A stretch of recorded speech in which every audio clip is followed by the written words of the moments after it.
Good afternoon and a very warm welcome to this post-summit briefing and EPC update, our regular look at developments in and around the European Union.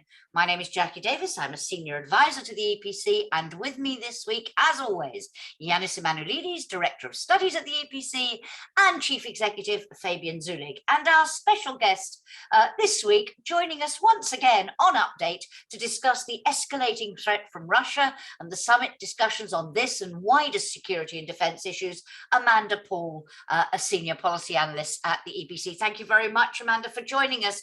As always, totally interactive discussion, questions from me to our panel, and later on, I hope, from all of you.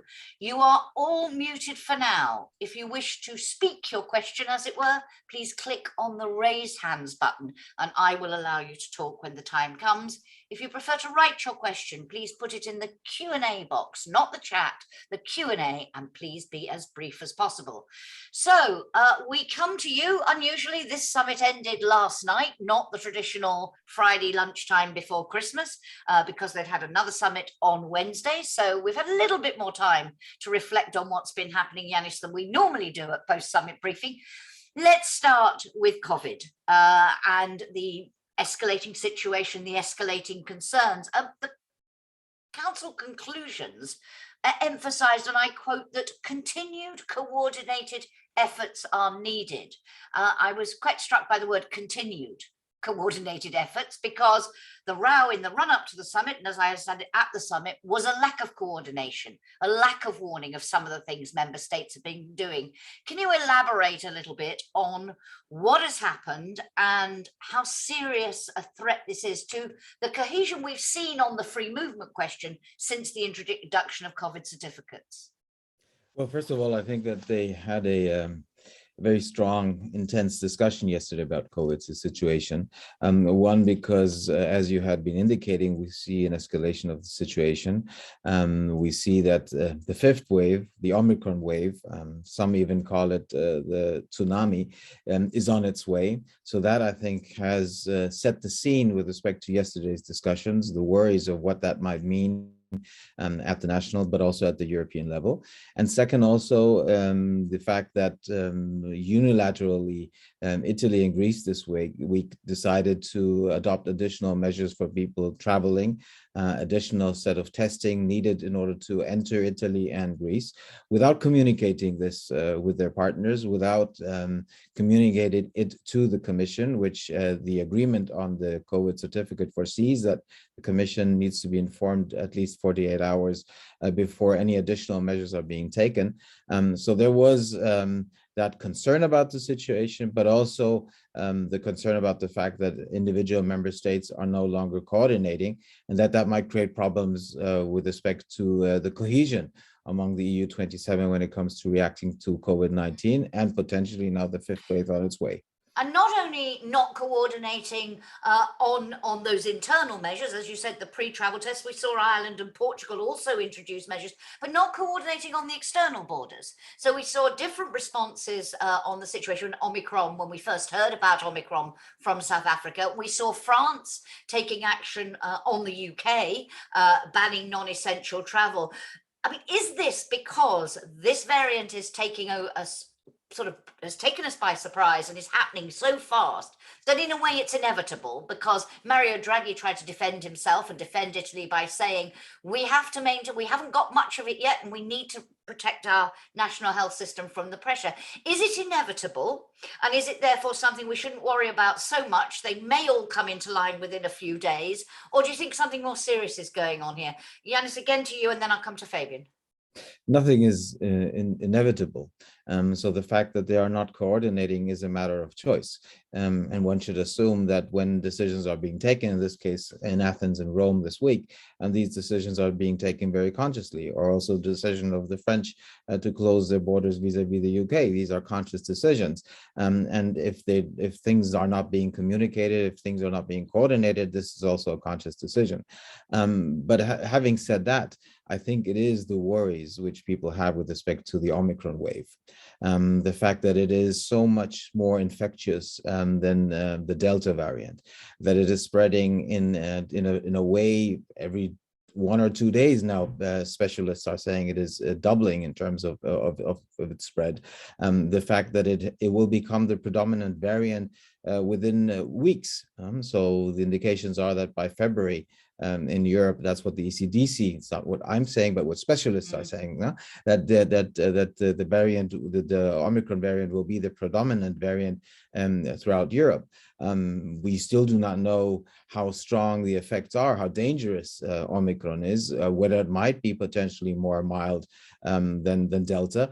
But even if it would be more mild, the spread, the amount of people who will be affected by Omicron, especially those who have not been vaccinated, will be so big that even if the variant is milder in terms of how it affects your state of health, the effects on member states, on communities, on societies, on the health system, on all those who already have been under pressure, on hospitals, potentially will be immense. And I think if you take that into account, that then makes you also understand potentially why some member states, in this case Italy and Greece, but there might be others who will follow if the situation worries, are taking stronger reactions. And let's not forget, by the way, and that was not widely mentioned, the Greek Prime Minister, well, the Italian Draghi was explaining of why Italy did it, and the Greek Prime Minister was also explaining why Greece did it, why he decided to go along that way, but he was also telling others to do the same.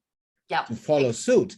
So others are not following suit to what they are doing. So there is a different appreciation of probably what is ahead of us. Exactly. So Fabian, I mean, for you, how serious, I mean, obviously the threat from Omicron is serious. How serious is this lack of coordination given the speed with which people are reacting? I mean, the council conclusions do say that any restrictions must be based on objective criteria and mustn't undermine the functioning of the single market or disproportionately hamper free movement. I think the word disproportionately there, probably the most significant. Do you read this as Janis is saying, as reactions to a fast moving situation that may, within a few days, they may all be aligned on responses? Or do you think something more serious is happening in terms of a challenge to the EU and this effort to maintain coordination and open borders? I think what is clear at the moment is uncertainty is extremely high. There are many things we don't know, but I think there is also something more worrying, which is underlying that. And that is that potentially what we're seeing is not just a difference in speed of reaction, but that we see a difference in the approaches which are taken, that we see differences in the capacity of different countries to deal with the challenge which is going to come, and that we are also seeing different assessments of the danger, not only between countries, but also within countries. There's a lot of debate going on in many countries between politicians and experts, for example. So there could be a fragmentation in terms of the responses which are there. And that would be worrying, because what we have seen over and over again, and Omicron is just the latest example of that, is that the virus doesn't stop at borders, and that even if you're putting in controls, the only thing this does is slow it down somewhat. But there is no way to prevent it from spreading all across Europe. So we actually do need the same, or at least a similar approach. And we need to also think about how we can deal with the capacity constraints which are there. Otherwise, countries will take unilateral actions, which will then, without any question, impact on free movement, impact on the single market. So I think this is a moment when we cannot afford to simply go into our Christmas holidays hoping that somehow things will align. There needs to be a real effort to make sure that this dialogue continues as we're learning more about this variant. Yeah, and we've been focusing till now on the free movement aspect, on the restrictions on travellers crossing borders within the EU, but also, Janis, the Commission has put forward a proposal for COVID certificates to have a sort of 9-month expiry if you don't have a booster. They have put some proposals on the table. Were those proposals discussed? I mean, I think I saw in the conclusions, it just says the Council takes note that the Commission will, and maybe you can explain for those of us who forget what a delegated act is, very briefly, how they will move forward on this, and whether, you know, this goes back to rollouts, how quickly people are having the boosters. So again, the lack of a coordinated strategy for booster jabs comes into play. Did they discuss it? Where are we with that? Well, I think that all the different aspects were mentioned yesterday, because there was a discussion with respect to what the situation looks like and how different countries think and how different EU leaders also think that the reaction should be to it. Just one remark to what Fabian was saying previously. What he was describing as a danger is a correct description, that we might not be agreeing on what should be done, and that the diversity of our reactions will preclude our ability to collectively react to the situation. However, my appreciation is that as the Omicron situation develops, I think we will increasingly see throughout the EU 27 that the situations will resemble. They will not be each in every case at the same time similar or identical, but they will become more similar than they are today. So I think that the appreciation for what then needs to be done collectively, the pressure to act collectively, will be getting stronger as the situation harmonizes throughout the EU 27. With respect to the COVID certificate, so going to your question, I think there have been some who have been saying, well, what we're now seeing happening and the lack of coordination is a strong signal that the certificate doesn't work. That coordination is already out of the window and that we have lost it. That's not true. I think that also discussions yesterday showed that because of the certificate being in place, that is putting pressure also on those who might be deciding to do things unilaterally, to align themselves with others, and vice versa, for others to think as to whether they should also adopt measures which others are contemplating or have been taken. So I think the certificate in some ways, or in many ways, is putting pressure on everyone to align themselves. And I think that that will increase because, as Fabian was correctly stating, you cannot stop Omicron. It is unstoppable. What you can do is you can gain some time, but time is of essence. Because so time means you can booster, sorry?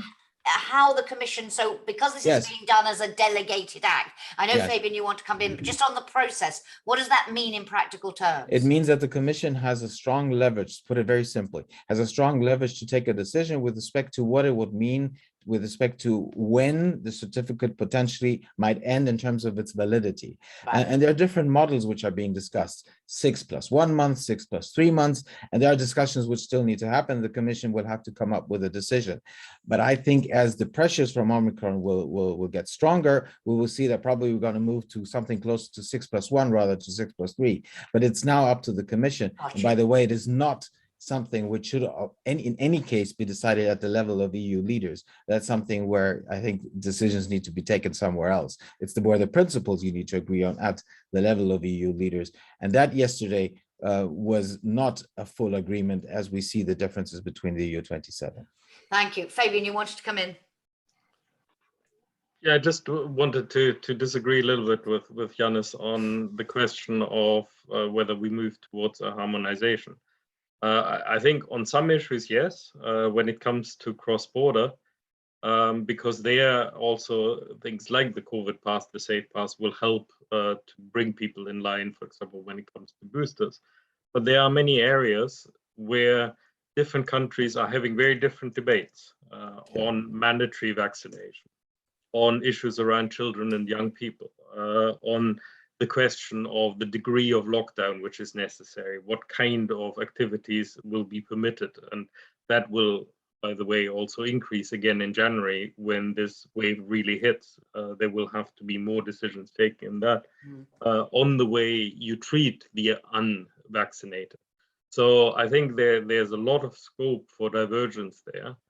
And that divergence inevitably will then also have an impact on the openness, because you get into very difficult political territory if you have to explain why people who are coming in from the outside might be treated differently than people who are already there. So I think the possibility of that divergence and how that impact, and I think also already many of us have had the experience that, for example, when it comes to children and young people, the level of uncertainty about what is required, how do you go about proving it, what you actually do. Traveling has become a nightmare when you have families. And I think this kind of uncertainty is likely to increase. Okay. I know you want to come back on that point, Janis, but very briefly, if you would, because there's two other issues in relation to COVID. Then I want to move on to energy and then to the Russia situation. The two other issues, let me throw the first one into the mix, but please do react to what Fabian said. And that's in terms of the global situation, because Omicron is a reminder of what we were told all along, that if we didn't vaccinate the world, this was likely to happen. Now, the Council conclusions, EU leaders are boasting, and I quote, of being the world's biggest donor and exporter of vaccines, but also has been pointed out, falling short of the commitments that were made, the 250 million doses that were committed, estimates of something like about 66% have been delivered. They talked about we'll continue to export, we'll step up our support. Did they actually make any new pledges or show how they were going to fill the gap between what's been promised and what's delivered? Is this just nice words, or was there something substantive decided at the summit? Just one remark. When I was talking about harmonization, I was talking about the harmonization of the situation and thus the pressure on all moving in a certain direction. Becomes more similar. We're not talking about a harmonized reaction. We do not have a European vaccination strategy. We all have national vaccination strategies. We have all these differences, which we have been discussing for such a long time, and that won't change. I'm just saying that the pressures will be different in January, February, compared to where we are now. With respect to the question you raised, yes, we're far behind. 250 million had been promised. That was the EU goal until the end of this year. We will not reach this goal. We will fail in many ways to reach it. Yes, they have committed themselves again that they will be and are supporting the rest of the world, especially low and middle income countries. But if you look into the details and you ask yourself, why are some of the pledges, which by the way are European, but also bilateral. So it's the EU which has committed to donate, but also individual member states which have committed to donate. We see on both occasions that the numbers which actually reach the people, the countries who actually need more support from others are much lower than what has been promised. And the reason for that are very complex. It's not one reason. It has to do with, for example, negotiations with manufacturers about liability issues. You remember when we were having a discussion about vaccination procurement, how we were talking about liabilities. Now, when it comes to donations, there is being discussion. Manufacturers must also give their permission to donations. We see that recipient countries sometimes are rejecting doses because of the short shelf life of what is being given to them or offered to them. The absorption capacity in many countries of low and middle income countries is rather low. So there are multiple reasons which lead to the fact that vaccines are not reaching those who they have been donated to. And did EU leaders address these? Come up with any solutions? No, and that's not their job. Okay. Actually, I think that there are a lot of technical issues which stand behind this if you look into the individual reasons. So there is a strong pledge from the side of leaders, but actually to deliver is more complicated. What the problem now is, and this is an additional concern which is increasing, is that because of the Omicron variant, because of the changing situation, that you will have more vaccine hoarding in the EU member states. The members will be saying, we need the vaccines for ourselves. So the vaccine egoism, which we have seen in the past, might get stronger now with a deteriorating Omicron situation, and that would then add to the more technical problems which we're now seeing in terms of vaccines. And it's paradoxical, given then what a reminder we've had, as I said at the beginning of this part of our conversation, how it matters so much to vaccinate the world. I'm going to move on in a minute, but I want to ask a question, Fabian, which links both to Omicron and to what we're going to talk about in a minute, the energy crisis, energy prices, and the impact of Omicron on that very fragile recovery, whether you think it's going to mean that we're going to need more EU support for member states? What are the economic implications of this? The budget implications of this, and linking this then, which links it to the energy discussion, to, I don't know whether they discussed it in depth, but Christine Lagarde, President of the ECB, was at the summit. The European Central Bank earlier yesterday discussed the situation, didn't raise interest rates, sent a signal they weren't going to. But how do you see all these things playing into the economic situation? I mean, very clearly, Omicron is bad news for the recovery. The hope was there that we would have, if you like, an unshackling of the economy as soon as people could conduct economic activity again without the limitations which are there. That looks unlikely, and increasingly we also see that some of the sectors which have already suffered particularly under COVID will be hit again, as you are, for example, in some countries, limiting the hospitality industry, limiting events, limiting the kind of gatherings of many people coming together. And unfortunately, most likely, we're not at the end of that process, but rather, at least in many countries, at the beginning. So we are going to see more restrictions after Christmas, when the numbers will also inevitably increase. So this is a blow for the economy. And it will mean that at the national level, in many countries, there will be pressure on governments to find additional money for those sectors which are hardest hit, but also more generally for providing support, especially in countries where also you still have a difficult unemployment situation. And will they be looking to the EU as well to help? Do you expect another conversation about solidarity at EU level?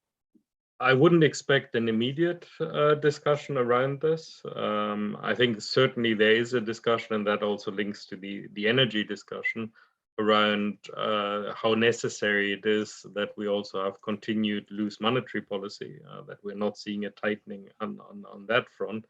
But the reality is also that the money from the EU is actually starting to flow now. So the money which we had agreed previously has taken this long to get onto the ground. So there isn't an immediate discussion about an additional package.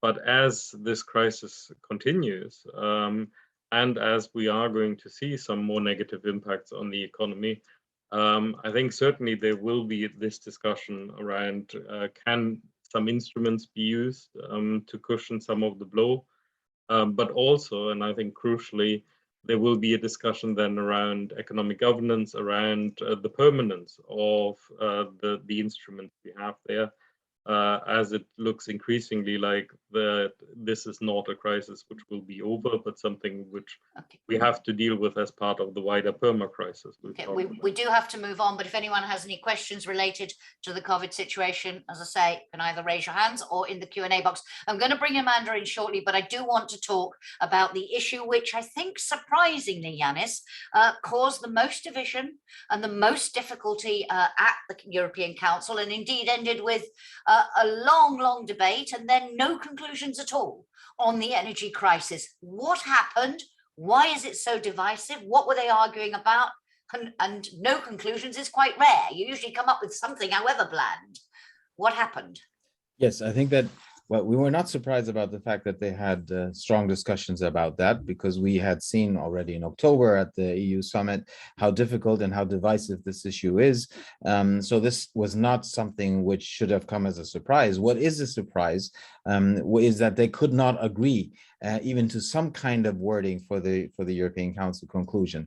They agreed to disagree, as we so nicely say. There's nothing in the Council conclusion. And at the end of the day, there were two key differences. There are more differences between the EU 27, but there were two key differences which did not allow them to come to written conclusions coming out of the European Council. One relates to ETS, and the second relates to the taxonomy of sustainable investment. With respect to ETS, there were countries like Poland, the Czech Republic, or their governments, who were pressing for exemptions. But there were also other groups of countries, including, for example, France, Spain, Poland, Hungary, Latvia, Czech Republic, who were objecting to the Commission's assertion that there are no irregularities on the EU carbon market. So there were differences between member states with respect to the ETS, and also among member states there were different concerns with respect to ETS. For example, the question as to whether one should extend ETS to cars and to housing is something which is being objected by a good number of countries who have other concerns in mind when they think of ETS. And the second was, as I said, taxonomy, where you have this division between those countries who are pro-nuclear, who are pushing for the issue to be in the conclusion, but that was rejected by the anti-nuclear countries, especially the Germans, the Austrians, Luxembourg, who didn't want that. So you have differences on that issue with respect to gas and nuclear, by the way, is it surprising which that couldn't be came overcome. up to the summit? Isn't that something that should have been squared away before this discussion happened around the summit table? No, I think this is an issue which, one, it is extremely politicized. It is something which is a strong public concern in the individual member states, which, by the way, also means that many governments, EU leaders feel that they need to showcase that they are defending the interest of the people in Brussels. So that plays into this. So this is something which and by the way, it also determines of how we will deal with energy related issues, how we will deal with the Green Deal, how we will deal with everything related to the green transition. So this is something where now there are fights which have started and they will continue over time. And they are at the highest level because the green transition we're talking about is such a massive change in everyone's lives that it is something which you will see coming up and up again in different forms, in different ways, at also the level of the European Council. So Fabian, what is your reading of the implications of all of this for whether the EU can achieve its ambitions on the European Green Deal? How are you reading, how serious is this? Is this a temporary glitch, or do you think this fundamentally is challenging the EU's approach and will just get worse the more they get into the specific measures? And then Amanda, I'm going to bring you in, we're going to turn to Russia. I think we have to look at this in two different ways. I think one area where we have conflict is, in a sense, to be expected, and it will cost time, but in particular, it will cost money to overcome it. That's the specific impact a lot of these measures will have, particularly in some countries in Central and Eastern Europe, where there is still a greater dependence on fossil fuel energy sources. And that is coupled with also the political conflict, which is there. It's not surprising that it's certain countries which are objecting. But there's also another issue, which I think is more serious, and that's the question about how do we actually address the differences between countries like France and Germany when it comes to fundamental questions such as nuclear, which is what all the taxonomy debate is about.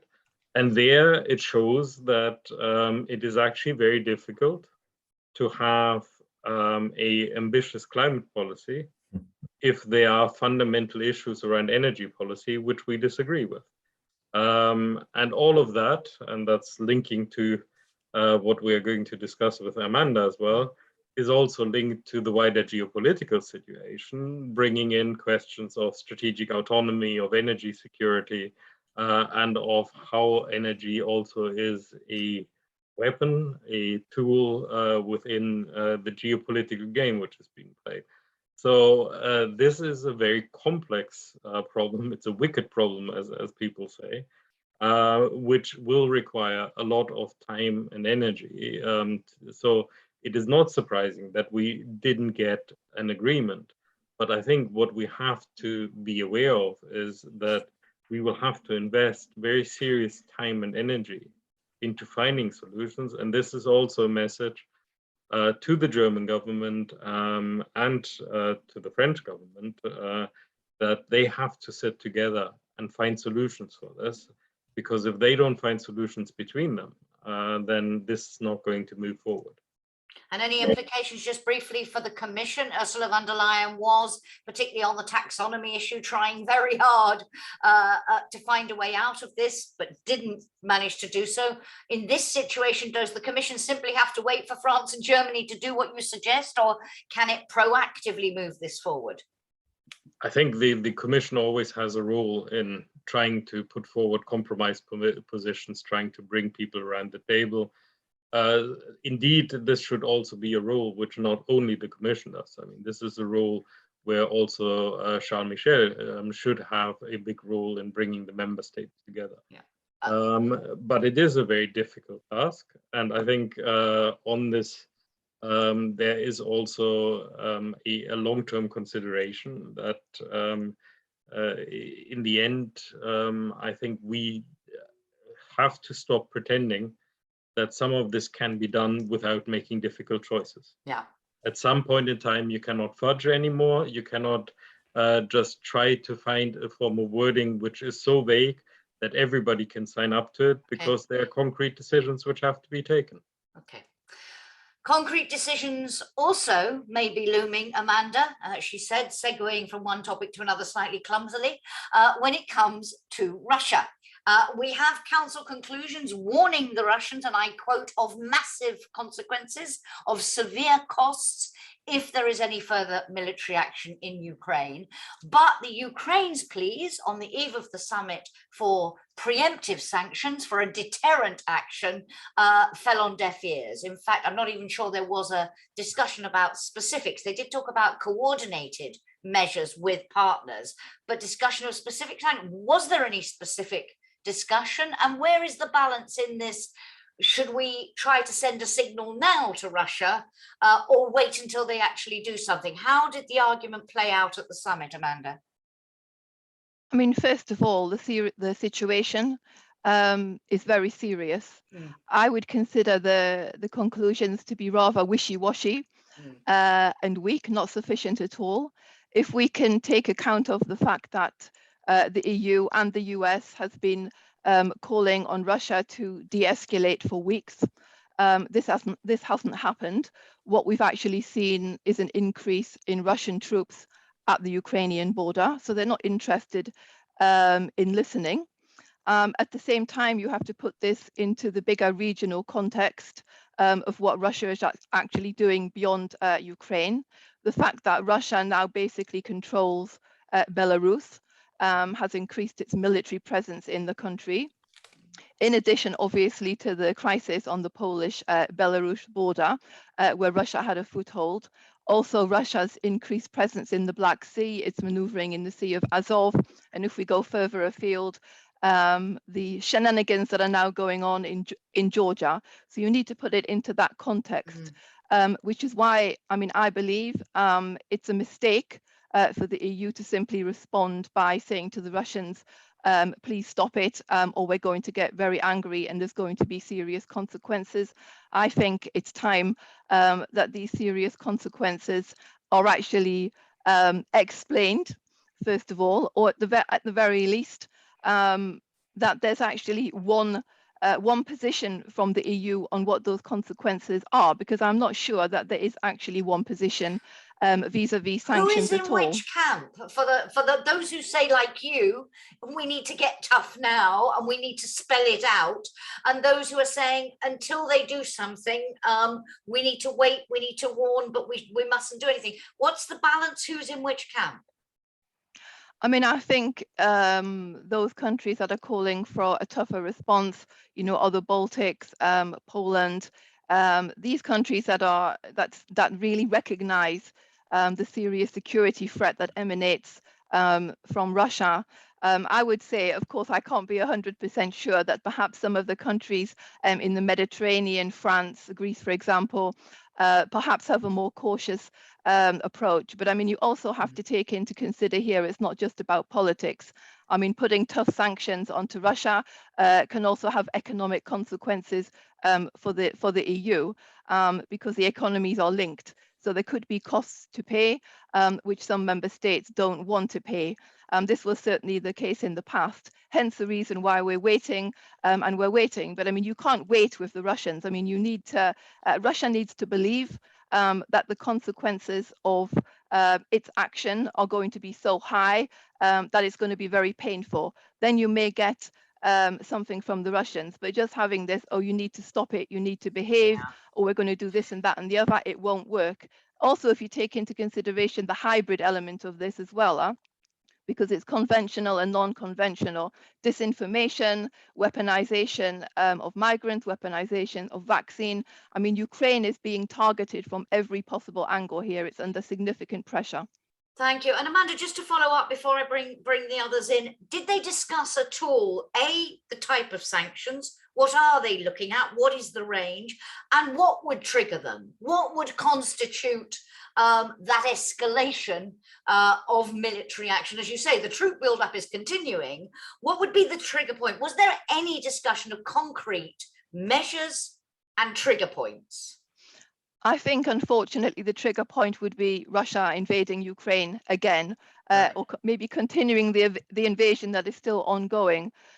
In terms of sanctions, I mean, I understand that the Americans have also been having a dialogue with the Europeans. I think there's some frustration in Washington as well, that they're not able to get coherence from the side of the EU. But I think, you know, we're talking about private Russian banks, chemical industries, people who are very close to the Kremlin, and of course the big one is SWIFT, kicking Russia out of SWIFT. I mean, this is what I would do immediately, but I mean, I'm not in charge. Will the EU do it? Would they go that far, do you think? Well, I doubt it very much. I mean, Iran is the only country that's ever been kicked out of SWIFT, but I mean, I would say that the circumstances are such that this should be seriously considered.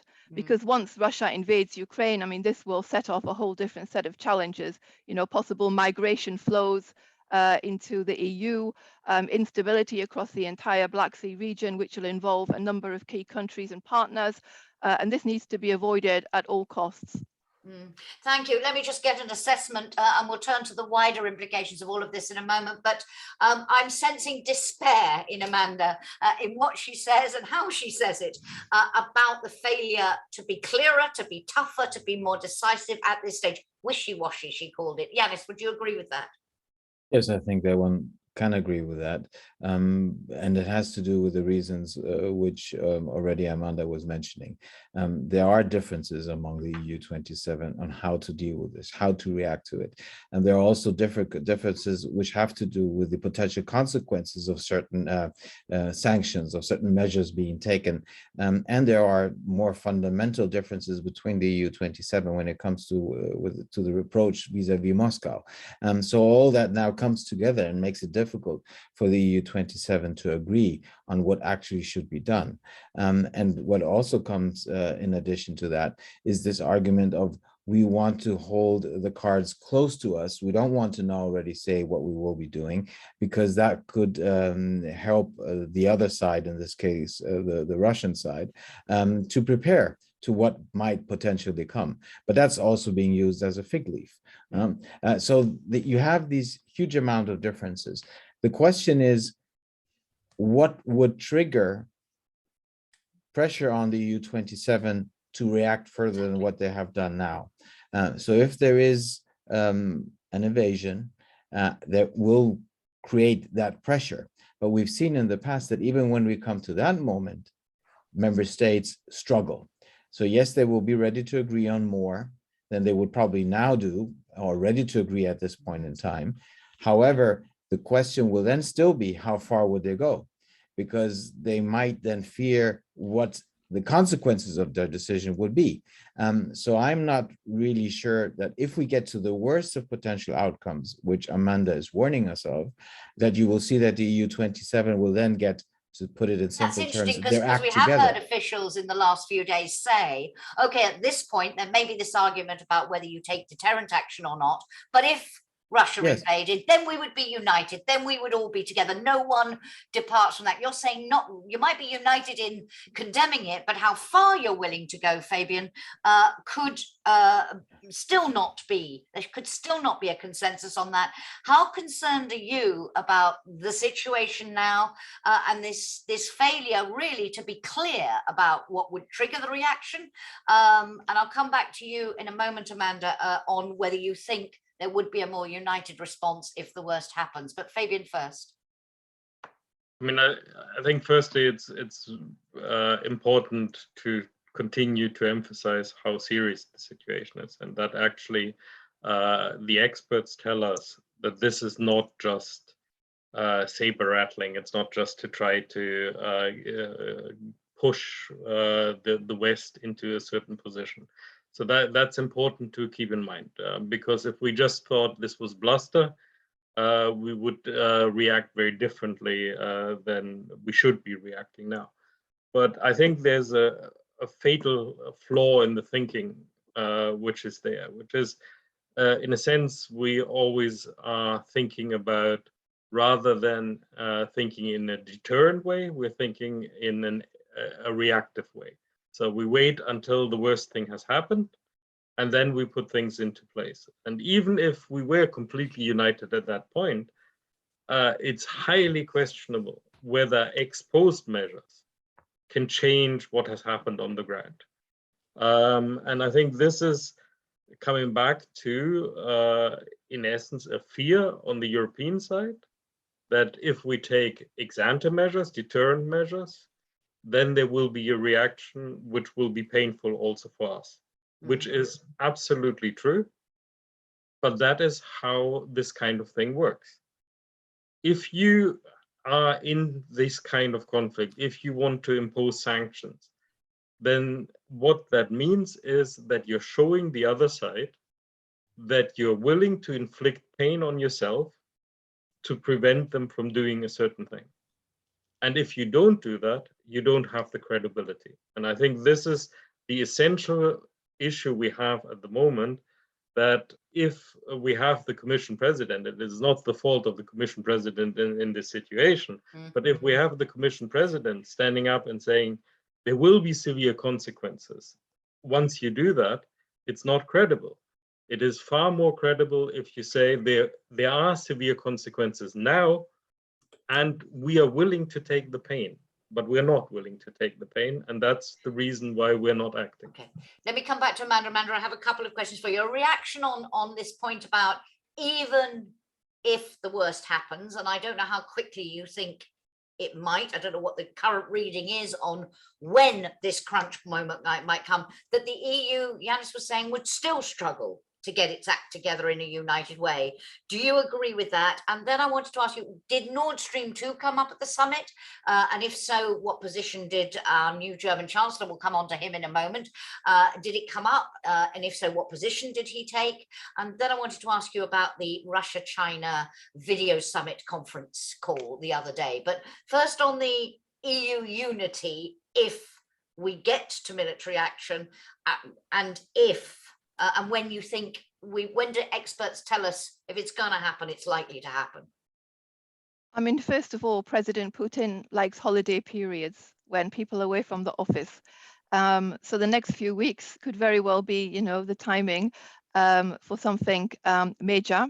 But on your question, I mean, I would agree with both Janis and Fabian that we shouldn't take it for granted that if Ukraine was invaded tomorrow, there would be unity from the side of the EU, because again, it depends on what shape that invasion would take. I mean, it's highly unlikely the Russians are just going to roll their tanks over the border in a large scale military intervention. It's far more likely they'll try and provoke some sort of attack or some sort of response from Ukraine that can be, explained in different ways. So of course, I would like to see total unity, but I'm not sure that we should take it for granted. When it comes to Nord Stream 2, I think it should already have been scrapped. I think the summit yesterday, there should have been the message saying, we're putting this in the trash can, no more Nord Stream 2. This would have sent a very strong message to the Kremlin, because it's something that they really want. But I didn't see very much conversation, if anything, about that yesterday, which in itself sends a very negative signal. So going forward, let's hope there's going to be some reflection in the next few weeks about how serious this situation is. If I was sitting in Kiev, I would be very proactive in reaching out again to all of the counterparts in Brussels, because I do think there's something very serious that could happen in the next few weeks. And the other element here is that, you know, the EU or some of EU leaders have talked about a return to diplomacy, reinvigorating this so-called Normandy format, which has been dead for some time. The Russians say this is the fault of Ukrainians because they haven't called local elections. The reasons why Ukraine haven't done that is because the Russians haven't kept their side of the bargain in terms of pulling out hard weaponry. If the EU thinks they can get around this issue by, let's say, reinvigorating negotiations with the end result that somehow Ukraine has to capitulate, and we would end up with an autonomous region where Russia has a say via its proxies in Ukraine's foreign policy, they should be ashamed of themselves, frankly speaking. This would be the worst case outcome, but this is what the Russians want. They want to say in European security, they want Ukraine to be neutral, they want to, you know, redesign the European security order, and this is something that they have wanted to do for a very long time. And let's talk about that wider picture now, and your analysis, and then I will come back to Fabian and to Janis. Your analysis of that summit call, that call between President Xi of China and President Putin, and sort of talking about forming an alliance and warning Western countries, the Western alliance, what it should and should not do. How do you read that within this context? Is that a significant moment? Will we look back on that as a very significant geopolitical moment, do you think? Yeah, I mean, I think it's just another step that reveals, you know, the changing geopolitical environment. You know, Russia and China share many of the similar goals. I mean, they're both against, you know, multilateralism in the text that we know it. They both have significant problems with the US. They're both pushing back against the US. But in terms of what it really means for Ukraine or that region, I don't think it means very much indeed, because China's on the other side of the world. Let's not forget here, China is a threat, but for Europe, Russia remains the main security threat. And this was outlined as well yesterday or the day before by the Secretary General of NATO, Stoltenberg. Yeah. In those terms, Janis, there was also a discussion at this summit on broader security and defense issues, on the strategic compass, and the council urged the commission to take forward work on, as it called it, this ambitious and actionable strategic compass.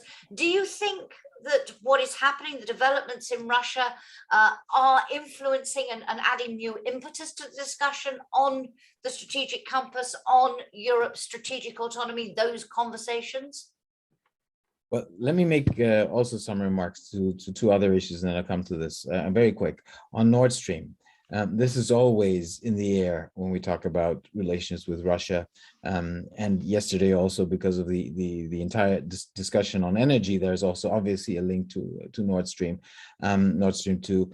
But we've seen also from the new German chancellor, and he was asked also about the issue in the press conference he held together with Macron after the summit about the issue, and his reaction is always the same. And it sounds very similar to what we were hearing from Angela Merkel.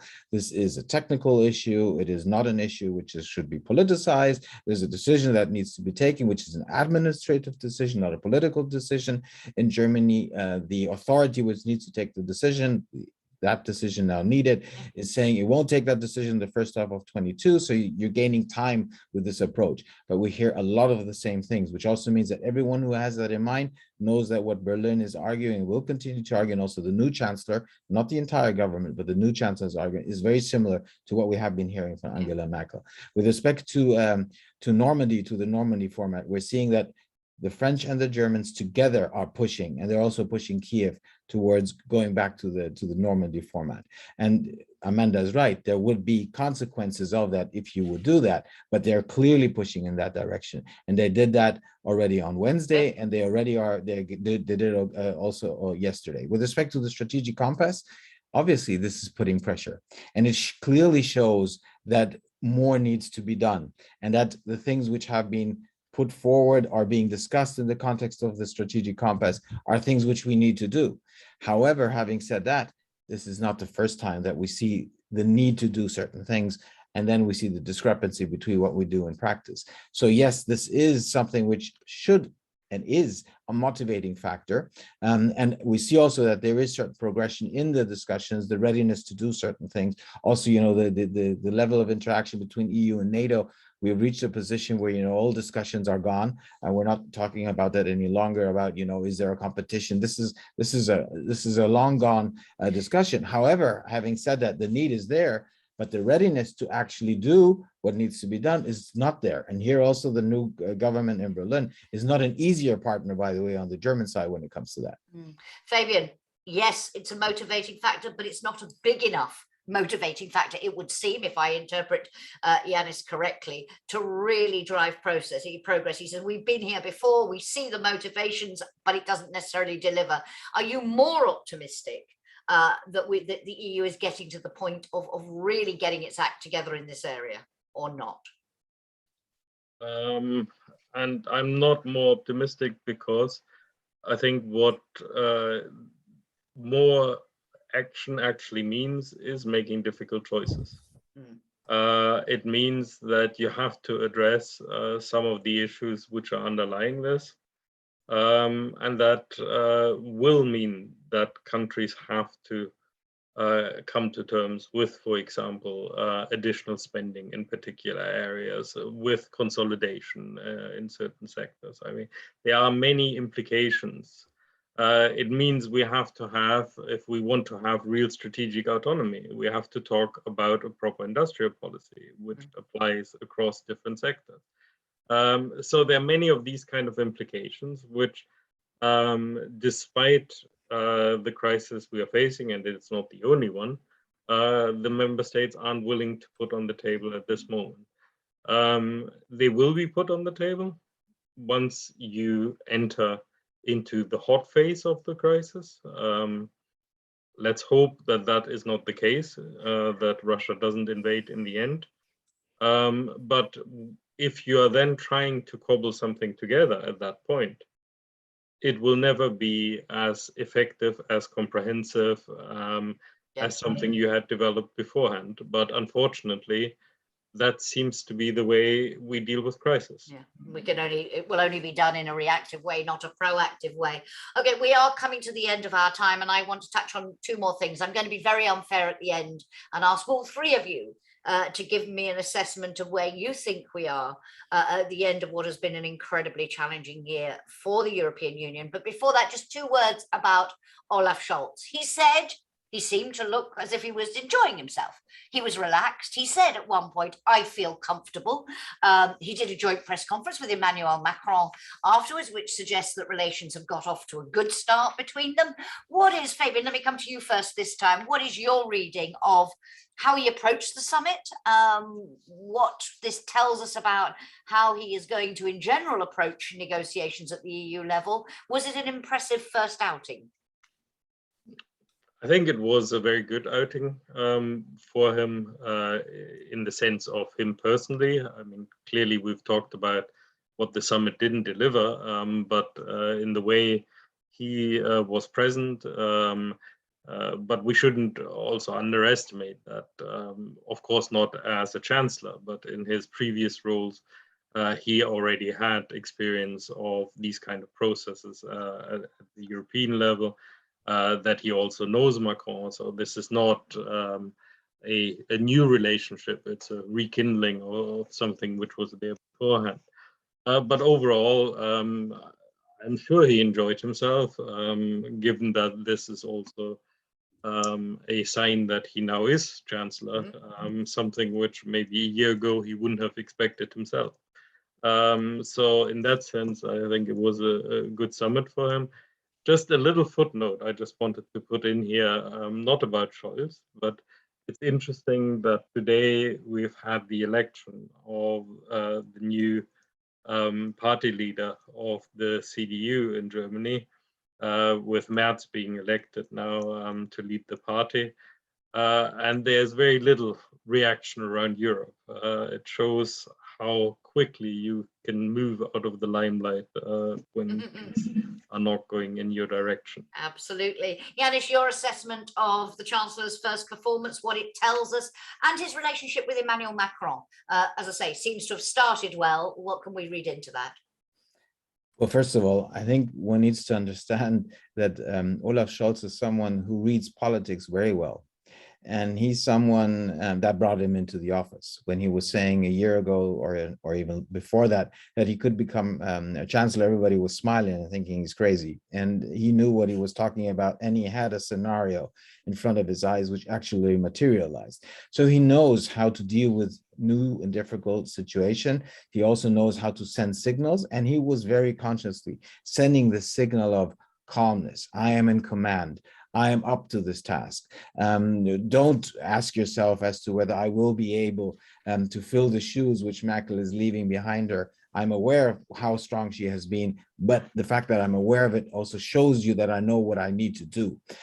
He was asked about how he felt in the room, and he was referring to the German coalition talks, saying, I've had difficult coalition talks, so I know what it means to have tough negotiations. So he was, I think, sending out signals, but he is different, very much different in style. When you witness him, for example, analyzing the outcome of a summit, as he did yesterday for the first time, he was not very concrete. He says some things without specifying actually more concrete. So he's much different. He's very different from Angela Merkel. With respect to Macron, I think he and they both have aligned themselves because they sense that if they have a strong alignment among themselves, this is something which profits both of them. I would expect that there's more to come, and also in the foreseeable future on them agreeing even before the presidential elections on certain things, because they want to send a signal, and Macron thinks that will help him to get reelected, and Scholz is ready to invest in him. Thank you. Fascinating stuff. Okay, we are almost out of time. Amanda, before we go, if you were a school teacher and writing the EU's end of term, end of year report card, what would you say, in particular in the areas of your great expertise, what would your assessment be? It's been a very difficult year on all sorts of levels. What would your verdict be on the year? Same question to all three of you. Start with Amanda, go to Janis, and then I'll give Fabian the last word. Amanda. I mean, I'm covering the Eastern neighborhood, so I would say, you know, on the positive side, the EU did a very good job in terms of its vaccine diplomacy. It supplied millions of vaccines to countries that really needed it, and this was very much welcomed. So that would be like a B+, or maybe even an A. But on the negative side, I would say that the EU hasn't really come to terms with the geopolitical changes in the neighborhood. This is not just about Russia, it's about the rise of China in terms of geoeconomics. They haven't found a way to respond to that. I think this has left the EU a bit on the back foot, and it's something that they definitely need to, you know, improve on in 2022. Thank you very much indeed. Janis. As you said, Jackie, this has been a tough year. And if you go through the multiple challenges, also the multiple crises which the EU has been going through, COVID-19, energy, I go from today to backwards, COVID-19, energy prices, divisions with China, differences with Washington, D.C., rule of law, the political incohesion, the lack of political cohesion, this increasing political fragmentation between the EU 27. This has been and is a very tough period. And if you take that into account, I would probably give the EU, as you asked us and forced us to do so, a B-. But the question is, how will we proceed from now on? And here I think there's a strong increase of pressure and a strong dose of realism at the same time of what needs to be done. The question is, will you live up to the pressures? And will you live up to the pressures when all the different issues are so much interlinked? If you look into yesterday's European Council, Russia, migration, energy, security, defense, all these things are interlinked with each other. And the EU27 is, when you come to severe crisis and so many different things interlinked with each other, is not an easy actor to be able to take decisions. Okay. So that, I think, is something which makes me worried. Thank you. I'm sure we'll come back to this in the new year. Fabian, a final thought, a final assessment from you. I'm not going to give a report card because of two reasons. One, I think a report card is too backward looking, and we cannot afford to be backward looking. But the other reason is it kind of suggests that there was a problem, you've dealt with it, you've done your exam, and then you're finished. And it's exactly the opposite. And I would say that sadly, what we have talked about before, this concept of perma-crisis, unfortunately, seems to be coming true with COVID, with what we're seeing in Ukraine now, with the geopolitical tensions which are there. And that emphasizes again that the EU has to deal with these crises better, because they're going to be constantly on our agenda. And that is something which I see for 2022. It is not going to be an easier year. That's a very hard message for everyone to get, because we are all tired, fatigued of the situation. But the reality is the global environment, the economic environment, the health environment, all of that will continue to be in crisis next year. And we are going to have to deal with it. And we have to collectively, member states, the European Union, us acting together, we have to get better dealing with these kind of crises. Sorry, ladies and gentlemen, we couldn't finish on a more upbeat note before the holiday season, but there we have it, a stark analysis of where we are and the challenge that lies ahead. We will, I'm sure, come back to these many issues during EPC updates next year, but thank you so much. Thank you, Amanda, for being with us again. It's always wonderful to have you. Gentlemen, thank you. It's always a joy. It only remains for me to wish all of you a very happy Christmas, notwithstanding everything, and the best of everything for the new year that we can manage. We'll be back in the new year, but for now, have a good weekend, have a good Christmas, and goodbye.